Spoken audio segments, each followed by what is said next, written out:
Gopal, bathroom வரை வந்துட்டீங்களா கோபால்? லதா, நாம 2 பேரும் சேர்ந்து ஒரு குழந்தை பெத்துக்கலாமா? கோபால், நடக்காது. அது மட்டும் நடக்கவே நடக்காது கோபால். அப்போ சிரிச்சு சிரிச்சு பேசினது, என் கூட ஆடி பாடினது அத்தனையும் நடிப்பா? சொல்லு லதா, நடிப்பா? இல்லை இல்லை இல்லை. ஆமாம் கோபால், ஆரம்பத்துல காதலிக்கிற மாதிரி நடிக்கத்தான் நான் வந்தேன். கொஞ்சம் நடிக்கவும் செய்தேன் கோபால்.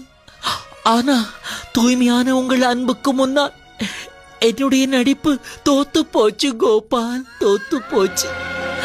நான் எவ்வளவோ முயற்சி செய்தும் என்னால நடிக்க முடியலே கோபால், நடிக்க முடியலே. இப்பவும் நான் சொல்றேன் கோபால், என் உள்ளத்திலே அவரை தவிர வேறு யாருக்கும் இடமில்லை. நீங்க வாங்கி தருகிற வீடுகள், பொருட்கள்